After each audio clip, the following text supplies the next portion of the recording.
We will protect you.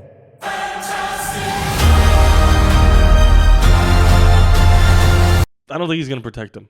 Okay, Fantastic Four, first steps. I see a lot of people saying the first steps. There's no the there. The official trailer. What is this movie about? Well, it's about this Earth being destroyed. I do love the visuals. Matt Shakman from WandaVision coming over here. And yes, on the surface, it's just cool to have a movie in the MCU, quote unquote, that takes place in the 60s. That's a cool aesthetic to work with. We've seen that kind of with Captain America, the First Avenger. This is a little different. This has that Incredibles type energy to it. The 60s were a time of, exploration and optimism. Well, not optimism for some people. But this is an alternate reality 60s where everything is fine. And the Fantastic Four are the only superheroes in this reality. And people have always said, well, the best way to make a Fantastic Four movie is to put it in the 60s. And people were thinking, well, the MCU's heard all of us say this. Let's just throw them in the 60s and then we'll just bring them into the MCU when the time is right. I do think, however, watching this trailer, there was a very specific reason to put it in the 60s other than the style and aesthetic and because the Fantastic Four works best in the 60s. I think it's because they want this vibe of the movie to be so gleeful and optimistic. And, hello there, Sally. What are you reading in the paper today? Blah, blah, blah. All that stuff, right? Because when Galactus comes to destroy this world, every single person you see in this trailer is going to die. Every child you see, every fighter you see, every reporter you see, every guy in a hat with a newspaper and a cup of coffee, everybody that's going, thank you, Fantastic Four, is going to be, for lack of a better term, let down by the Fantastic Four. This movie seems to be putting the Fantastic Four on this huge pedestal because they are the only superheroes around. They're the smartest, most attractive people on the planet who happen to have superpowers, who happen to be a family. They're going to be on the news. They're going to be on reality TV. They're going to give you a tour of the Baxter Building. These guys are going to be gods to these people, and it's going to be devastating when they cannot save them. And what's interesting about this trailer in particular, and look, we know from the reports and from the official synopsis or whatever, that this Fantastic Four team is not the 60s from the Sacred Timeline or the 616 or whatever you want to call it. This is a different universe, different reality, and probably by the end of this movie, or it'd be pretty baller if it was like in the middle of the movie, but I think by the end of the movie, in the middle of the third act, they're going to find a way to get to 616, and it'll be right before Avengers Doomsday begins.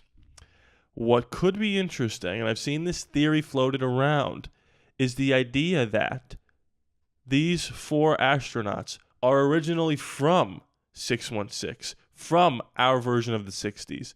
They go up to space, never to return again. And we haven't heard about them because it was just like some news story. What does it matter? Why would we ever hear about that in Iron Man or Spider-Man or Shang-Chi?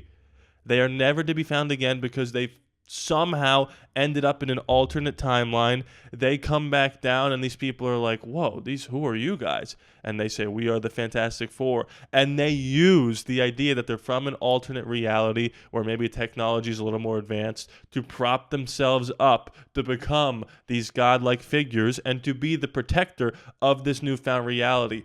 However, in the background, the whole movie, Reed Richards on that chalkboard is trying to find a way back to Earth 616. He says in the trailer, it's my fault. I stretched the bounds of space. And they hurt.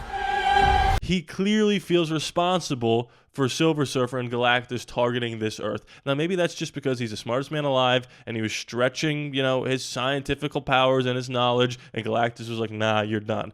Or it could be he is trying to bridge the gap between realities. Galactus, the destroyer of worlds, the conqueror of galaxies, wants to get this Earth and then another Earth. And he's like, all right, Reed, you're going to show me how to get to here. So I'm going to devour this and then I'm going to follow you to there. Not saying that they're working together, but Galactus is aware that Reed can do this. He is going to follow him. And that makes it all the more devastating when Reed and the rest of the Fantastic Four go, oh shit, we brought this upon this reality that we're not even from.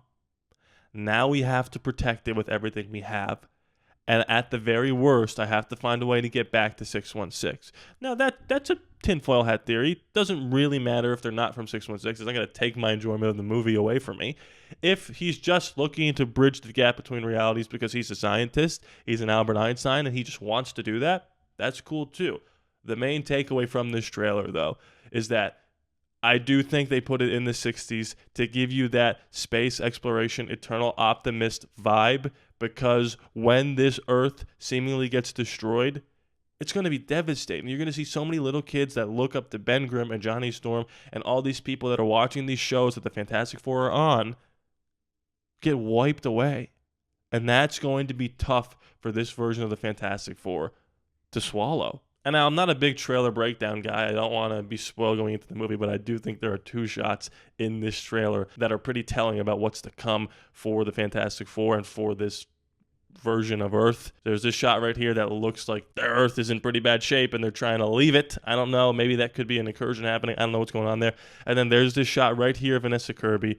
She looks like she's in whatever that spaceship is that's going to maybe bridge the gaps between realities, and she looks like she's either watching her world burn or she's seeing a different version of maybe New York with an Avengers Tower that has updated technology. They don't know where they are, what year they're in. Maybe they're in a different MCU movie in the background. Maybe they show up at the end of Thunderbolts and they see what's going on with Sentry.